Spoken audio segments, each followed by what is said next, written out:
Vă iau cu mine la examen, încep dimineața în forță cu un mic dejun, îi pregătesc și surorii mele cum v-am obișnuit, mă îmbrac rapid și plec la examen, aveam un examen grilă la care am luat 7, nu vă mai țin în suspans.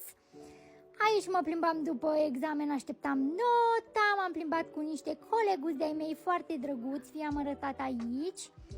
După care am mers acasă și am mâncat un Danonino și am zis să fac ceva proiect, că mai aveam 2 examene care au constat în proiect și a trebuit să fac un tabel, în fine, o prezentare despre cele 5 limbaje ale iubirii. Asta era starea mea, de aia v-am arătat pisoiul.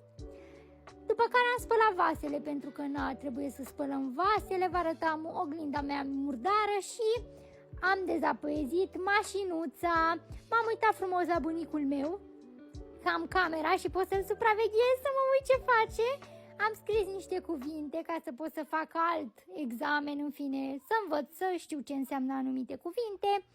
După care am băgat bănuți în cutia de economii și aici vă arătam cu ce mă spăl eu pe păr ca să am părul cresc, dar am uitat să filmez cum îmi stătea părul după.